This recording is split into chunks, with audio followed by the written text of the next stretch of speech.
Salam əziz yoldaşlar. Biz bugün ikinci video dərsimizi sizə təqdim edəcəyik. Ümidvarıq ki, bu video dərsimizdə sizin üçün daha maraqlı olar. Deməli, bizim bu video dərsimizdə əsasən nədən danışacağıq?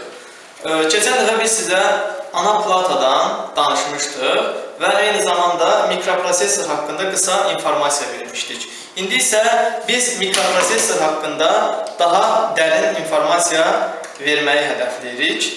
Məsələn, gördüyünüz bu kiçik sxem mikroprosesor adlanır. Yəqin ki, keçən dəfə bunu sizə biz demişdik, yadınızdadırsa. Deməli, mikroprosesorun əsas parametrlərindən danışacağıq və mikroprosesor işləmə prinsipindən. Əvvəlcə biz mikroprosesorun əyani bir şəklini lövhədə çəkək. Məsələn, biz gördüyünüz bu mikroprosesor, məsələn, burada da sarı-sarı bunun oyuqları var və o oyuqlar registr adlanır.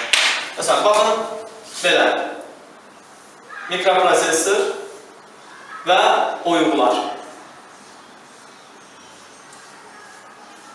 Bu oyuqlar nə adlanır? Registr yaddaş. Və informasiya həmən registr yaddaşlarda emal olunur. Yaxşı, necə emal olunur? Yəqin ki, çoxumuzun məlumatı var, informasiya ikilik say sistemində emal olunur. Yəni, bu nə deməkdir? Nəyə görə ikilik say sistemində emal olunur? Çünki bizim takt impuls generatorumuz, yəni ana plata üzərində gördüyünüz bu mikroprosesorun yuvası, indi mən sizə göstərirəm. Baxın, burada kiçik siqnal ötürücülər var. Hamısı keçir bu oyuqların içinə. Elə bilin ki, bunu şəkilini belə göstərək. O belə iynə kimi siqnal ötürənlər var. Bu iynələr keçir bu oyuqların içinə.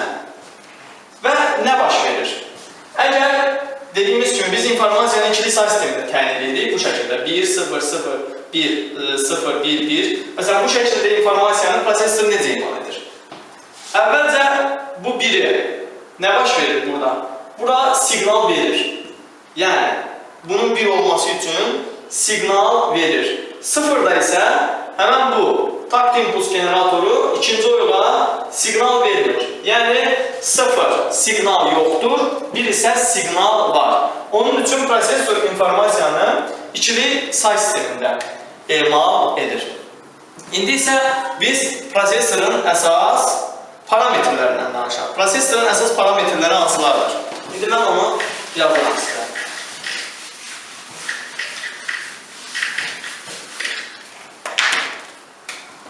Bir, takt tezlik. 2, əmrlər üzrə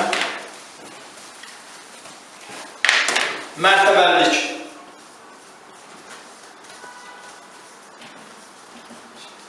3, işçi gərginlik.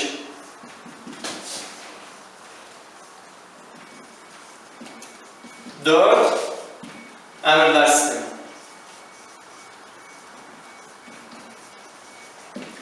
Gördüyünüz bu siyahıda verdiyimiz 4 parametr prosesorun əsas parametrləri adlanır. Yəni, takt tezliyi, mərtəbəliliyi, işçi gərginliyi, əmrlər sistemi. Əvvəlcə danışaq. Takt tezlik nədir? İndi mən bunu silim, daha yaxşı olsun. Yadınızda saxlayın, yəni bu siyahını yadınızda saxlayın ki, prosesorun əsas parametrləri nələrdir? Verdiyimiz bu siyahı. 1. Məsələn, takt tezlik. Takt tezlik nədir? Bu haqda danışaq. Takt tezlik 1 saniyədə prosesorun yerinə yetirdiyi əməliyyatların sayıdır. Yəni bunu nəyə bənzətmək olar? Məsələn, deyək ki, yəqin ki, çoxunuz avtomat görmüşsünüz. Avtomat 1 saniyədə 30 dənə güllə atır. Məsələn, biz avtomat rejiminə qoyub güllələri atsaq, avtomat 1 saniyədə 30 dənə güllə göndərir. Bu o deməkdir ki, avtomatın takt tezliyi, yəni prosesorla uyğunlaşdırsaq, deyək ki, 30 güllədir. Yəni, o 1 saniyədə 30 dənə güllə göndərir. Amma prosesorun takt tezliyi deyəndə isə, o 1 saniyədə neçə dənə əməliyyat yerinə yetirir. Yəni, məsələn, Prosesorun takt tezliyi olsun 2 GHz. Bu demək ki, prosesor 1 saniyədə 2 GHz qədər, yəni 2 giga qədər əməliyyat yerinə yetirib. Yəqin ki, eşitmişsiniz bunu, amma bir də deyək. Prosesorun takt tezliyi hertz, kilohertz, megahertz, gigahertz və sair ölçü vahidləri var və hal-hazırki kompüterlərin takt tezliyi gigahertzlərlə ölçülür. Məsələn, 1.5 GHz, 2 GHz, 2.3 GHz, 3 GHz və s. Hal-hazırdakı prosesorların takt tezliyi GHz-ə qədər yüksəlmişdir. İndi yəqin ki, aydın olaraq prosesorun takt tezliyi nədir? Yəni, 1 saniyədə yerinə yetirilən əməliyyatların sayı. Əməliyyatlara da nələr daxil ola bilər? Hesab məntiqi əməliyyatlar, sonra registra köçürmə, registrın yerini dəyişmə, registru silmə, yəni registrdakı informasiyaları silmə əməliyyatları daxil ola bilər.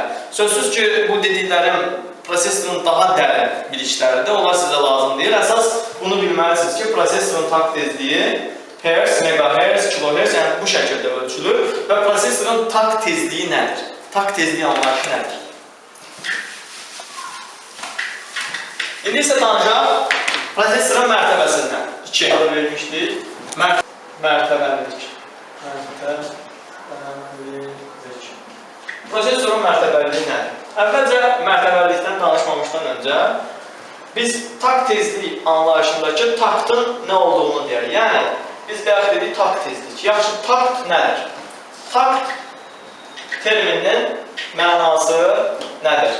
İndi mən sizə bunu biraz əyani formada izah edəcəm. Yəni, bayaq sizə bir misal demişdik. Bizim bir avtomatımız var deyək ki, bir dənə avtomat şəklini seçəcəm. Bu avtomat deyək ki, 1 saniyədə 30 güllə atır. Yəni, saniyədə 30 dənə güllə. Yəqin ki, avtomatın atılış rejimini görmüşsünüz. Saniyədə 30 dənə gülləni ard-arda göndərir. Deyək ki, güllələri göndərəndə birinci güllə, onun əvvəlində isə ikinci güllə. Ardıcılıqla, yəni birinci güllə gedir, 2, 3, 4, 30 dənə gülləni 1 saniyədə göndərir. Deyək ki, bu birinci güllə ilə ikinci güllə arasındakı o kiçik zaman var. Çox, yəni saniyənin 30'da 1 hissəsi. Deyək ki, 1 saniyədə əgər 30 güllə göndərirsə, deməli birinci güllə ilə ikinci güllə arasındakı o qalan zaman saniyənin 30'da 1'i olur da, yəni təqribən elə bir zaman edir. Həmən o kiçik zaman intervalına deyilir takt. Takt nədir? Birinci güllə ilə ikinci güllə və yaxud da üçüncü güllə ilə dördüncü güllə, iki ardıcıl güllə arasında, o ötürülən güllələr arasındakı o qalan zaman ki, ona biz takt deyirik. İndi bu mikroprosesorda takt anlayışı nədir? Ondan danışaq. O takt anlayışını əyani formada belə izah edir. Mikroprosesordakı takt anlayışı iki ardıcıl impuls arasında. Yəni mikroprosesor informasiyanı emal etmək üçün takt gəlir. Mikroprosesorun o yollarına takt gəlir. O birinci takt verildi, yəni birinci impuls verildi. Keçdi ikinci impuls verilməklə. Birinci impulsla ikinci impuls arasındakı qalan o zamana deyilir takt. Deməli, taktın belə tərifini veriyorlar. Takt, iki ardıcıl impuls arasındakı zaman intervalıdır. Yaxşı, mərtəbəlilik nədir? Prosesorun mərtəbəliliyi isə bir takt ərzində yerinə yetirilən informasiya bitlərinin sayıdır. Yəni, əgər bizim mikroprosesorumuz 64 bitdirsə, yəni prosesor 64 mərtəbəlidirsə, çox olmasam prosesor deyirlər, neçə mərtəbəlidir? 64 bitlidir, yoxsa 32 bitli və yaxud da 16 bitli və s. Bizim tutaq ki, prosesorumuz 64 mərtəbəlidirsə, yəni 64 bitlə hesablanır. Bu deməkdir ki, prosesor bir takt ərzində 64 bit informasiyanı emal edə bilər. Və növbəti anlayışımız prosesorun 3 işli gərginlik. Biz bilirik ki, kompüterin işləməyi üçün ona elektrik enerjisi lazımdır. Yaxşı, bu işçi gərginlik nədir? Sözsüz ki, kompüterin gərginlik hardan gəlir? Qida blokundan, yəni kompüterin qida blokundan gərginlik gəlir və o gərginliyin bir qismi gəlir bu takt impuls generatoruna. Gördüyünüz bu takt impuls generatorudur. Və bunu biraz da istəyirsiniz yaxından sizə göstərim. Baxın, bu mikroprosesorun yuvası. Bura takt impuls generatorudur. Həmən bu takt impuls generatorunun prosesora verdiyi gərginliyə, yəni belə deyək, ana platanın prosesora verdiyi gərginliyə işçi gərginlik deyilir. Hansı ki, o həmən işçi gərginliklə informasiya emal olunur. Yəqin ki, başa düşdünüz işçi gərginliklə nədir? 4. Əmrlər sistemi. Əmrlər sistemi nədir? Prosesorun yerinə yetirə bildiyi əmrlərə onun əmrlər sistemi deyilir. Yəni, prosesor hansı ki əmrləri yerinə yetirir, ona prosesorun əmrlər sistemi deyilir və bu da iki yerə bölünür.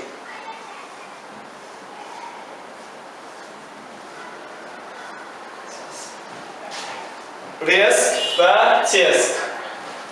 Bunu da kiçik 1 və 2 ilə yazsaq. RESC və TSC. Deməli, RESC nədir? Resource Instruction Set Computer. Yəni, ixtisarlaşdırılmış əmrlər sistemi. TSC nədir? Complete Instruction Set Computer. Genişləndirilmiş əmrlər sistemi. Deməli, prosesorun əmrlər sistemi 2 yerə bölünür. RESC, TSC. Bunların da nə olduğunu biz sizə dedik. Demək olar ki, biz prosesor haqqında biraz dərinləşdirilmiş informasiyanı sizə çatdırdıq. Və bildiyiniz kimi bir şey də deyim, yəni unutmayın. Prosesor elə bir qurğudur ki, özündə iki qurğunu birləşdirir. Yəni, prosesor CPU. CPU da deyirlər də Central Processing Unit. Özündə HMG və IG. Hesab məntiqi qurğu və idarəetmə qurğusu. Prosesorun tərkibində hesab məntiqi qurğu və idarəetmə qurğusu olur. Hesab məntiqi qurğu nədir? Həm hesablayan, həm də məntiqi əməliyyatları yerinə yetirən qurğu. İdarəetmə qurğusu nədir? Hesab məntiqi qurğunun işini idarə edən. Yəni, hesab məntiqi qurğu bu idarəetmə qurğusunun idarəsi altında işləyir. Kompüterin əsas göstəricisi prosesorun göstəricisindən sözsüz ki, asılıdır. Yəni, kompüter prosesorun takt tezliyi nə qədər sürətli olsa, kompüterin işləmə sürəti də bir o qədər çox olar. Mikroprosesor haqqında olan dərsimizin sonuna çatdıq və ümidvaram ki, bu dərsdə keçənki dərsimiz qədər maraqlı oldu. Bir sonraki dərslərdə görüşənə qədər hələlik.